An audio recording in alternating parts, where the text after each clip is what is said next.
Hey guys, what's going on? So in the video today, I'm really excited because in today's video, I'm going to be unboxing some new Parkhurst boots. These new Parkhursts are the Delaware boot in Color 8 Dublin.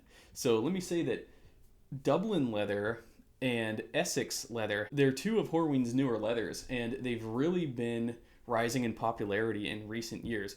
I've been seeing Viberg use a lot of natural Dublin, not to mention I have a brown chromexcel backpack with Essex, which is a form of, well, it's a variation of Dublin leather, but the Essex is nearly the same thing. I think one just has an extra finish of wax or something like that, but essentially what they are is they're vegetable tanned leathers, and they are very brilliant. So they're tanned using much of the same ways, to my knowledge, that chromexcel is tanned, except they're not chrome tanned, they're vegetable tanned. So it's kind of interesting. I'll read some more about that in a second, but I do love Parkhurst, and I love the brand. I love Andrew. He's a great guy. He's a very nice guy. I talk to him a lot. I have my Parkhurst boots in raised reverse waxed mohawk that I just love. I love the fit. I love everything about them. I'm very excited about Parkhurst because they keep dropping new and exciting runs of leathers, different makeups, and to be honest, I do look forward to fitting more in my collection as they roll out with more and more interesting leathers. So anyways,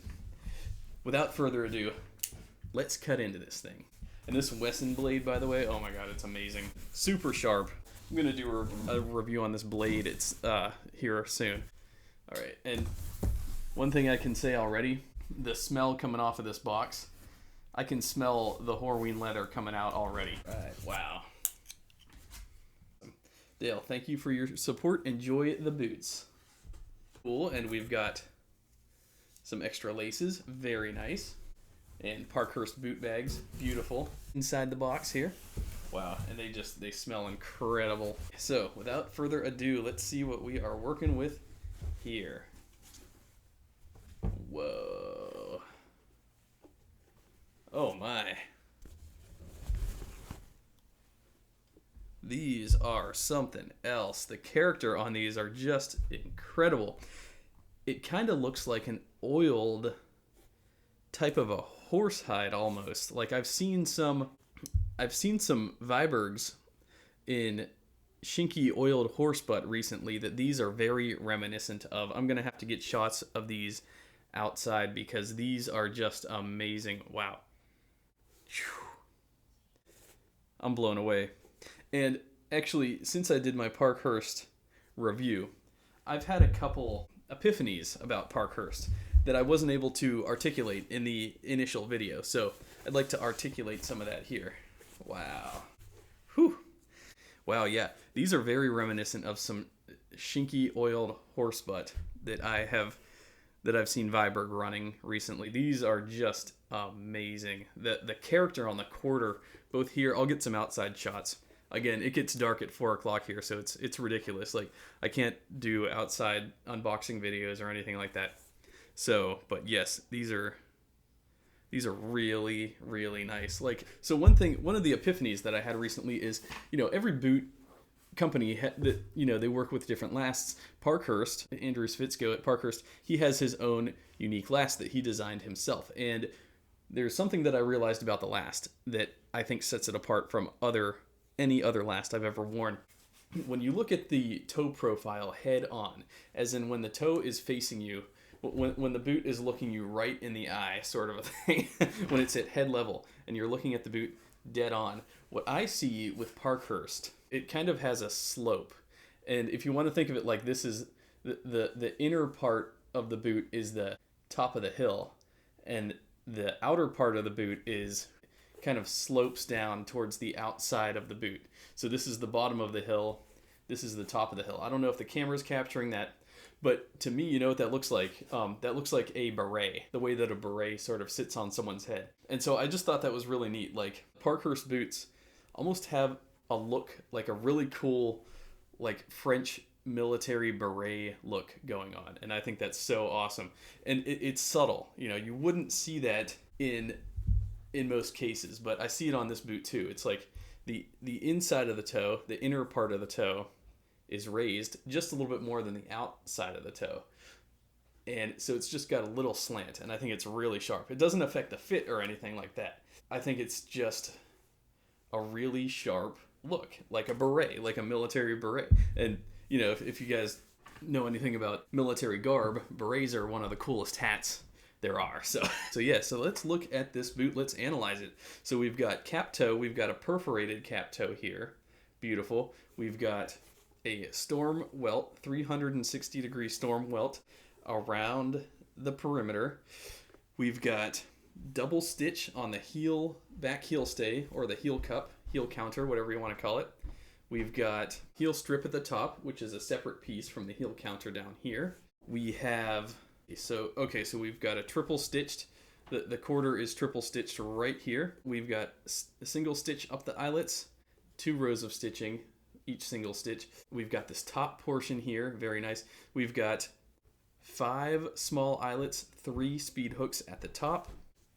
Whew. That smells just got me. It smells amazing. A really flawless looking boot. Wow. And so much character. So much more character than a chromexcel out of the box. I'm really impressed by the Dublin. Really impressed. And then, yeah, I can see that there's... Alright, so it's unlined, rough out on the inside, which I love. That rough out helps kind of hug your foot in place, which is nice. Yeah, 8.5D stamped in there, stamped on the back of the tongue. Yeah, just incredible. We got day-night studded soles there. Beautiful. Wow. And then one thing that I learned from my friend Dave at the Vintage Future, it's called the welt joint. This little thing right here, I've always seen it on every boot, but every boot has it. You know, Aldens have a welt joint. Vibergs, my Trumans, they all have a welt joint. And what that is, essentially, that's a fancy way of saying there's just this little spot right here that the storm welt, where it starts and stops right here. And so it's just this little spot that isn't completely connected. So this little welt joint here, just, you know, they do all boot makers do their best to try to line those 2 welt joints up perfectly. It's apparently a difficult thing to do, but yeah, Parkhurst did a very good job on that one there. The Dublin is different from chromexcel too. Everything that comes out of Horween smells really good, but this Dublin in particular, it's maybe a little bit closer to the Battle Lassie that I've gotten recently.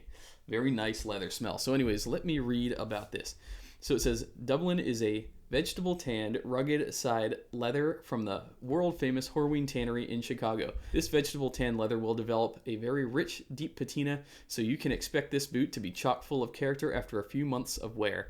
Waxed and tanned with a high oil content, this leather will stand up to the elements you put it through. This is the same Color 8 tanning recipe, which is used for Horween's famous Color 8 shell cordovan. Well, there you go, folks. It's fascinating to see how the same tanning process imbues into a different type of leather, like this Dublin, this bovine cowhide. It looks completely different from shell. It looks more chocolatey, you know, whereas on shell, this looks a lot more of a pomegranate color or more of an eggplant color. It doesn't look that way on this. This, yeah, it's still Color 8. It's like a super duper dark burgundy. It's like dark burgundy meets chocolate, I would say. So it's just different. I'll get some pictures of these next to some of my Color 8 shell cordovan boots, and you can kind of see the differences there. But yeah, I mean, the different leather, the way that these different leathers show their character, even when using the same dyeing methods, is so fascinating. It's so phenomenal. So anyways, it says here, the new Delaware pattern features drawn back quarters, 5 eyelets, 3 speed hooks, as well as a gusseted tongue. I almost didn't catch the gusseted tongue. I've gotten so used to the gusseted tongues lately. Oh, and wow, the tongues on this have the most character. The tongues have amazing striations across it. Wow. That is cool. I'll have to get some up-close shots of that as well. Those tongues are incredible. The tongues have the most character out of any portion of the boot. Wow, even more than the quarters. Even more than the quarters, I would say. So the new build focuses on enhanced breathability and shock absorption in a more natural way. The below are features and changes made for this model as well as others coming out.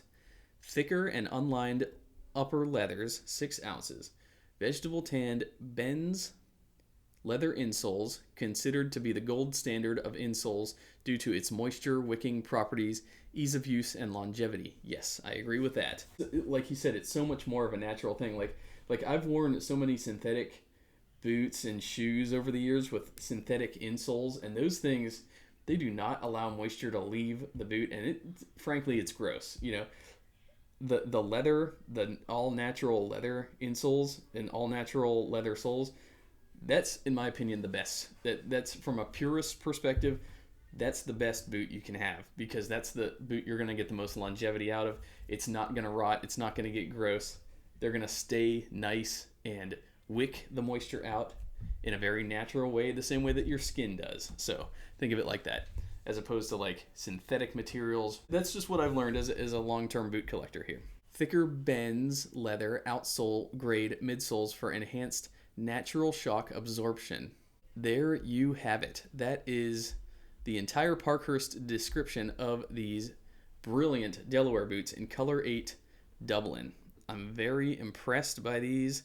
They're built like tanks. They look like tanks. They look like a military officer's boot. And the fact that they look like a beret from the front silhouette just adds to that military, that classy, classic, rugged, sophisticated military look. That manly, badass military look. That's what I love about Parkhurst. I would say that they do a very good job on the service boot type model. I'm gonna get some more shots of these outside, but I just kind of wanted to share my thoughts on these and share my thoughts as I unbox these and get out my new observations on the Parkhurst brand. Because here's the thing, you know, I do these video reviews, but after I do them, I have more revelations. So it's like my opinion on these things isn't fixed when I do a video. It's like it's as fixed as it can be when I do the video. But then as time goes on, I form more opinions, more observations to share. So that's why I was kind of thinking, you know, as my channel moves forward, I might not have to buy boots myself to review them. I think I'm to the point now to where I could start looking more at pictures and looking at websites and dealing with some of these boot makers, just talking to them. I think I could make just as informative videos that way without having to, you know, overload my closet, overload my wallet, and you know, things like that for practicality's sake. So anyways, that's all I had to say for now. Thanks a lot for watching, guys. I am on Instagram. You can follow me there. Follow my boot journey wherever it leads. Be sure to check out Parkhurst's website. He's got a lot of cool boots, and he's constantly dropping new ones. In fact, he's developing a new last as well, which I'm very excited to see what he does with that. So anyways, thanks a lot for watching, guys. I will see y'all in my next video.